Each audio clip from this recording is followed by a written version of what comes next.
বলছেন 5টা জেট ভারতের নামিয়ে দেওয়া হয়েছে, কেউ বলছেন বিভিন্নভাবে কূটনৈতিক চাল, ভারতের অন্য ধরনের কূটনৈতিক চাল ছিল।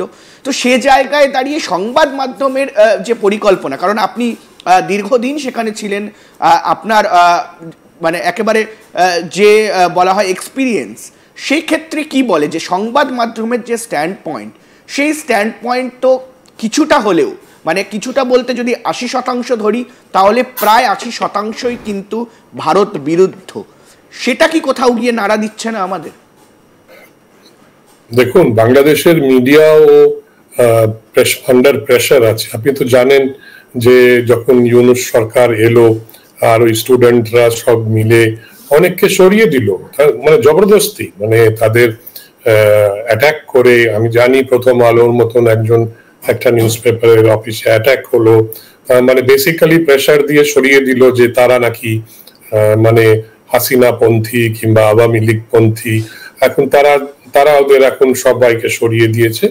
এখন তারা চায় যে যারা ওদের কথা শোনে, ওদের কথা মতো লেখে, ওই ধরনের ব্যাপার। ডেমোক্রেসি তো নেই বাংলাদেশে এখন, তো ওরা এসব করতে পারছে। তাই জন্যই আপনারা দেখছেন যে মিডিয়াতে কিংবা নিউজ পেপারে ওই রকম কথাবার্তা আসছে, ভারত বিরোধী কথাবার্তা আসছে, কারণ সেটাই ওরা চাইছে। ইউনূস রেজিম সেটাই চাইছে, ওটাই প্রমোট করছে।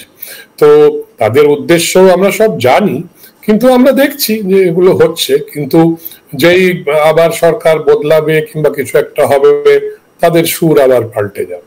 এরকম আমরা দেখেছি বাংলাদেশে হতে। কেন বাংলাদেশ মিডিয়া কিছু ভালো মানে মানে মানে নিউজ পেপারস আছে, কিন্তু এজেন্ডা ড্রিভেন তো আছেই অনেকেই। এই যে জামাতে ইসলামীর সাপোর্টার যারা, ইসলামিক সাপোর্টার যারা, তারা তো ভারত বিরোধিতা চিরকাল করে এসছে, কিংবা মানে ভারতের বিরুদ্ধে লিখে এসছে। তাতে আমাদের কিছু এসে যায় না। পাবলিক জানে ভারত কোথায় দাঁড়িয়ে আছে আর ভারতের কি অবস্থান, এটা পাবলিক জানে, লোকে জানে ভারতের কোথায়। কিন্তু মাঝে মাঝে ভাবি যে যারা ভারত বিরোধিতা করে তারাই আবার এসে ভারতের ভিসা চায়, যে আমাকে যেতে দিন, ওখানে কাজ আছে, আমার মেডিকেল ট্রিটমেন্ট আছে ইত্যাদি। তো এরকম হয়ে থাকে। তাতে আমাদের খুব মানে এত বেশি চিন্তা করার দরকার নেই। we know this and we factor this into our policy making. একেবারেই তাই। এবং তারই মধ্যে কিন্তু আরও একটি প্রশ্ন, সেটা খুব নাড়া দিচ্ছে ইতিমধ্যেই সোশ্যাল মিডিয়ায়।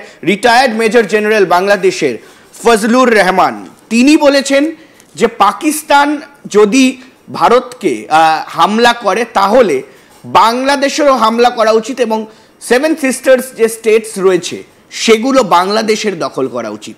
সেটা বাস্তবিকভাবে আমি জানি না কতটা সম্ভব, কিন্তু এই ধরনের কথাবার্তা, সেটা নিয়ে কি বলবেন? আচ্ছা দেখুন, এই যে নামটা বললেন, যে জেনারেলের নাম বললেন, এর একটা হিস্ট্রি আছে। জানি না আপনাদের মনে আছে কিনা, মানে হাসিনা শাসনের সময়, তখন আমি বোধহয় ডেপুটি হাই কমিশনার ওখানে, তখন একটা পাদুয়াতে একটা ইনসিডেন্ট হয়েছিল। তখন তখন বিডিআর এর হেড ছিল। তখন খুব একটা অ্যাগ্রেসিভ পজিশন নিয়ে ভারতের বিএসএফ এর কে অনেক সোলজার্সদের গুলি করে, তারা গুলি করেনি, কিন্তু এরা গুলি করে তাদের মেরে ফেললো।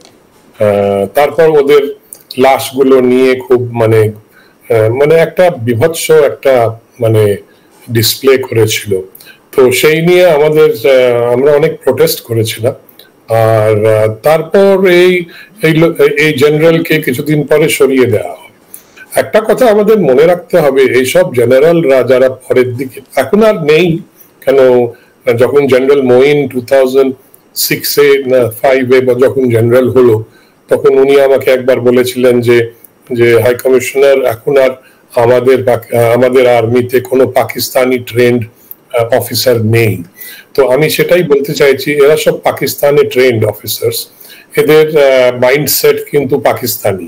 মানে কেন, তাদের উপায় নেই, তারা ওইভাবেই ট্রেন হয়েছে, তাদের ডক্ট্রিন ইত্যাদি সবই মানে ওদের মাথায় যেগুলো ঢুকানো হয়েছিল পাকিস্তানে, সেগুলো রয়ে গেছিল। তাই জন্য আমি মনে করি এরকম কথাবার্তা, এরকম ব্যবহার, তবে আশ্চর্য ব্যাপার হলো যে ইউনুস রেজিম এই জেনারেলকে কেন ফিরিয়ে এনেছে, সে তো হি হ্যাড বিকাম হিস্ট্রি। তার মানে ইউনুস রেজিমের যে মনোভাব সেটা বোঝা যায় যে এরকম অ্যান্টি ইন্ডিয়ান লোককে তারা একটা কি স্থান দিয়েছে, কি কমিটি ইনভেস্টিগেশনের জন্য তাকে লাগিয়েছে। তো this are all signals that আমরা সবই পিক আপ করি আর আমরা দেখি। আমি তো দেখি, তবে আমার মনে হয় সরকারে তাদের কাছে অনেক বেশি খবর আছে এসব ব্যাপারে। তারা সব নোটিস করে, নোট করে, এগুলো সবই মানে মানে তারা করে তখন পলিসি ইনপুটসে যায় এগুলো। তাই জন্য ইউনুস সরকারের প্রতি ন্যাচারালি একটা মনোভাব গড়ে ওঠে এখানে। So that is the factor that is important. একেবারে এই মুহূর্তে দাঁড়িয়ে শেষ দুটো প্রশ্ন করব, খুব সময় কম, একদম সংক্ষিপ্তভাবে করব। খালেদা জিয়া তিনি দোহা থেকে দুদিন আগে ফিরেছেন এবং সূত্র মারফত খবর পাওয়া যাচ্ছে যে তার সঙ্গে সেনাপ্রধান ছিলেন, এবং সেখানে দাঁড়িয়ে কি কোথাও বাংলাদেশ কি আরও একটা কূটনৈতিক চাল দিতে চলেছে, বা সেখানে কি কোনো রকম প্ল্যানিং চলছিল পাকিস্তানের সঙ্গে? আপনার কি মনে হয়? বাংলাদেশের সেনাপ্রধান ছিলেন ওখানে? একেবারেই হ্যাঁ, সেটা হতে পারে। কেন উনি হয়তো ওখানে ট্রিপে গেছিলেন কিংবা ম্যাডাম খালেদা জিয়ার সাথে পরামর্শ করতে গেছিলেন, ওনার মনোভাব কি ইত্যাদি জানতে চেয়েছিলেন। কেন এখন একটা মানে পলিটিক্যাল অ্যাটমসফিয়ার যেরকম, কেন বিএনপি বলছে যে খালেদা জিয়ার বিএনপি বলছে যে তাড়াতাড়ি ইলেকশন করাতে, তারা একটা অপরচুনিটি দেখছে এখানে যে আমরা হয়তো ক্ষমতায় ফিরে আসতে পারি। কেন আওয়ামী লীগকে তো মানে ক্ষতবিক্ষত করে মানে তাড়িয়ে দিয়েছে প্রায়, কিন্তু আওয়ামী লীগকে মানে হয়তো ইলেকশনে তাদের হয়তো যাই না দাঁড়াতে দেবে কিনা। এখন তো অনেকে বলছে, স্টুডেন্ট গ্রুপ ইত্যাদি, তারা বলছে যে আওয়ামী লীগকে ব্যান করে দাও, কিন্তু সেটা করা কি সম্ভব? আমি মনে করি না, হয়তো সেটা হবে না। আমার মনে হয় আর্মি চিফের তরফ থেকেও এটা বলা হয়েছে যে একটা রিফর্মড আওয়ামী লীগকে আমরা চাই যে তারা ইলেকশনে আসুক। দেখো, আওয়ামী লীগকে ব্যান করলে তো তার আর ইলেকশন ফ্রি আর ফেয়ার মানে বলা যাবে না, because I think that is an important aspect of the next election. সেটা সবাই চায় একটা ফ্রি অ্যান্ড ফ্রি ইলেকশন।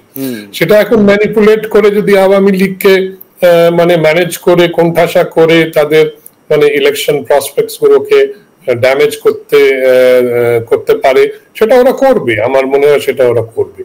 কিন্তু তারা কি চায় বিএনপি পাওয়ারে আসুক, সেটাও আমি জানি না। কেন স্টুডেন্টরা তাদের একটা নিজের পার্টি করেছে, তারা হয়তো চায় আমরাই ক্ষমতায় আসি। সেখানে জামাতে ইসলামীর সাপোর্টও হয়তো ওরা পাবে। কেন জামাতে ইসলামী দেখবে, কেন জামাতে ইসলামী সেটা সবচেয়ে বড় ইসলামিস্ট পার্টি, আর কিন্তু কোনোদিনই তারা ইলেকশনে এই 10-12% বেশি ভোট পায় না। আর ওদের ওই মানে ম্যাক্সিমাম সিট ওরা হয়তো যখন পেয়েছিল তখন হয়তো এই 15 কি 17 মতন সিট পেয়েছিল। একেবারে 300 মেম্বার অ্যাসেম্বলি। একেবারে স্যার, শেষ প্রশ্ন করব এবং তারপরে খুব সংক্ষিপ্ত সময় রয়েছে।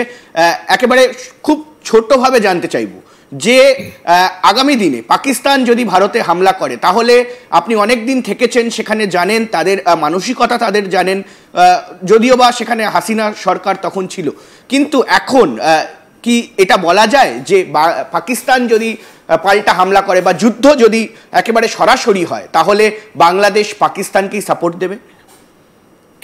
না, আমার সেটা মনে হয় না। কিছু লোক তো দেবেই, মানে সেটা তো আমরা ডিসকাস করেইছি। যারা ইসলামিস্ট প্রো পাকিস্তানি, তারা তো পাকিস্তানকে সাপোর্ট দেবে, কিন্তু কিভাবে দেবে সেটাও একটা